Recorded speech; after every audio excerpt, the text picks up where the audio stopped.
It all began not with a public statement or a press conference, but with a quiet, personal letter Prince Harry formally asking his father, King Charles III, for permission to attend the King's Foundation event, a request that seemed simple on the surface, but carried deep meaning underneath. For Harry, it wasn't just another date on the calendar. It was a major royal occasion where world leaders mingled with philanthropists, a stage where the monarchy showcased its influence under the banner of charity, and for him, it could have marked the perfect moment for a symbolic return, a powerful comeback. But instead of acknowledgement, he was met first with silence, then with a rejection that was firm, unapologetic, and cold. And that's where the real story begins, not with Harry's ask, but with the king's calculated refusal. Because according to royal insiders, this wasn't a case of a missed message or a scheduling issue. The response was quick and intentional. No invitation, no Zoom call, not even a token seat in the back row, nothing at all. And the message behind that silence was crystal clear. The monarchy isn't just moving forward, it's moving on without Harry. And what makes it all the more harsh is that this wasn't some casual tea party or small charity event. It was the King's Foundation gathering, a bold statement of what the monarchy aims to represent now: power, purpose, and legacy. The guest list was filled with senior royals, public figures, and cultural icons, including Prince William, Princess Anne, Queen Camilla, and even non-working royals like Zara Tindall, plus celebrities like David Beckham and Kate Winslet. But Harry's name was nowhere to be found, and everyone noticed, with whispers spreading behind palace walls, and one senior aide reportedly summing it up bluntly by saying, "The king sees no reason to reward betrayal with visibility." And that line stuck, because whether you agree with it or not, that's exactly how Harry is now seen within the royal walls, not as a misunderstood son or a man trying to mend a fractured relationship, but as a traitor who crossed the line one time too many. Pull that rubbish at the holidays because people aren't buying it. It's just, it's so...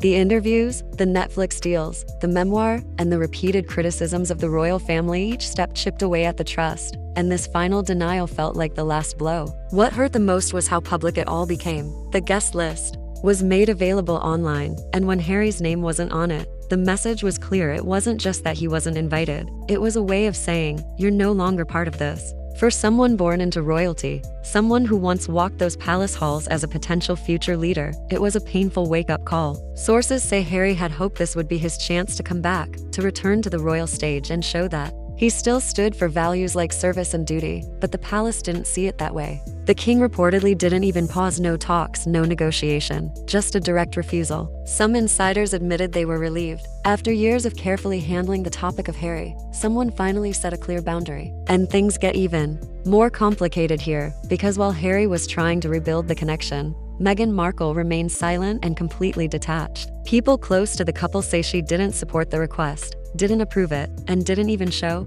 interest. Her focus was on her business ventures in California. Her silence was loud and to many deliberate, as if she had already moved several steps ahead, distancing herself from. She didn't support the request, didn't approve it, and didn't even show interest. Her attention was reportedly fixed on her own business plans in California. Her silence wasn't just noticeable, it seemed calculated, and for those observing closely, it looked like she had already moved on, stepping away from a situation that appeared more and more like a lost cause. What once seemed like a typical family conflict now feels like something far more serious, not just a disagreement, but a complete exile, one that no longer feels temporary or fixable. Harry may have hoped to start a new chapter, but the royal family seems determined to end the story altogether. Within Buckingham Palace, the response to the event played out exactly as King Charles had hoped: quiet satisfaction, with no disagreement or hesitation. His aides didn't just accept the decision, they were pleased by it. After years of walking carefully around Harry's unpredictable presence, trying to juggle loyalty to the crown with empathy for the king's son, there was,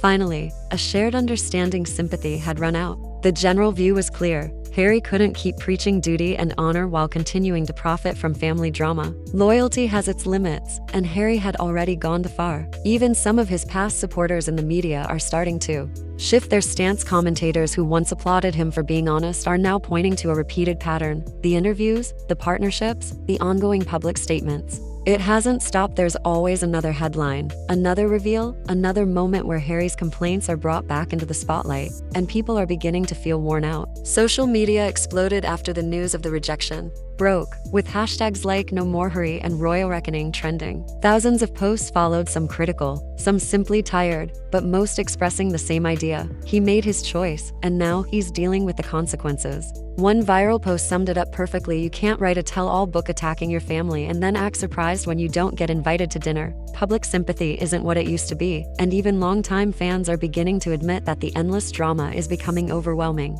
At a time when the royal family is trying hard to present an image of unity and purpose, Harry's presence isn't just seen as uncomfortable, it's being viewed as a real risk. Security was reportedly a key part of Harry's request, with insiders revealing that he wanted to discuss protection arrangements for himself and his family if he returned to the UK, but the talks didn't go far. Palace officials are said to have dismissed the request early on, arguing that since Harry no longer held an official royal role, he wasn't entitled to the same security measures. For Harry, that refusal was deeply personal. He's spoken in several interviews about how losing protection made him feel unsafe and how, to him, it symbolized a total break from the royal system. But from the palace's point of view, it wasn't emotional, just policy: no role, no coverage, and no exceptions, no matter how loudly Harry objects. Behind closed doors, the distance between Harry and the monarchy seems to be widening, with sources close to the palace whispering that there are early discussions about stripping Harry of his remaining titles, not finalized yet, but the idea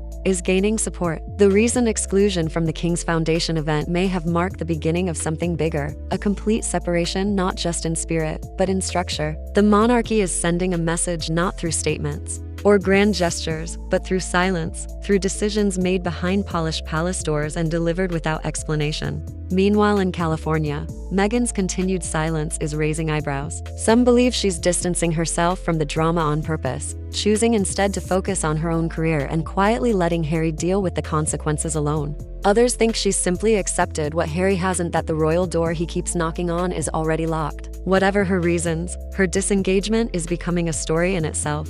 Every look, every move is watched, and Meghan's absence has been noted not just by the press, but reportedly by insiders as well, who see it as a sign of resignation, as if she's already moved on from a fight Harry is still determined to win. Hollywood, which once seemed like a promising escape for Harry, isn't offering the support it once did. The excitement around their brand has faded. Spotify ended their partnership. Netflix is reportedly cooling off, and while no executive is openly saying it, behind the scenes it's clear that Harry's name doesn't carry the same impact anymore. The charm of the rebellious royal is being replaced with controversy fatigue, and producers and brands are becoming cautious, not wanting to get caught in the storm of royal drama. One PR expert put it bluntly: he entered as royalty, but now he's turning into tabloid, and that change is harsh. Without the official titles, the invitations, the palace access, what does Harry really have left that sets him apart? This is where the real risk lies for him. His entire public image was built on being a royal figure, and even after stepping away, that link gave him relevance. But now, with each new move from the palace to cut ties, that connection weakens. And with it,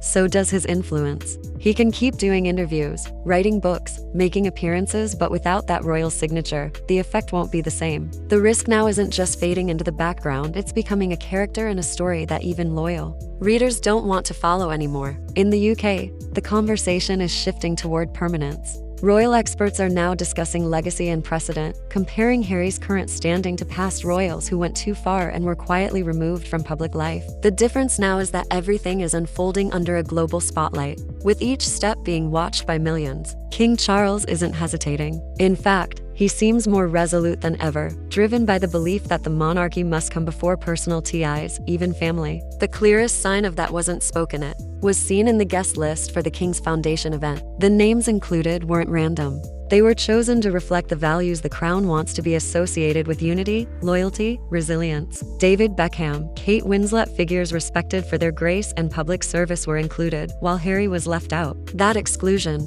wasn't just about seating, it was symbolic. It said clearly, this is who we are with and who we are without. For Harry, that kind of silence is the most painful. He wasn't just absent from the spotlight, he was erased from the conversation. No message, no video, not even a digital nod, just absence. And that silence spoke louder than any speech. It told the world that Harry no longer fits the version of the story the monarchy is trying to tell. With Meghan focused on her own path, the palace closing its doors, and public attention in America beginning to shift away, Harry finds himself entering a new phase, one without titles, without a crown, and without the certainty of an audience. It's a path he chose, yes, But now it's becoming narrower, and time is running out. If Harry wants to build something lasting, it won't come from trying to reclaim royal relevance. It has to come from something new, something independent. Because if the monarchy's message is clear, it's this: the chapter has ended, and Harry's name is no longer part of the story.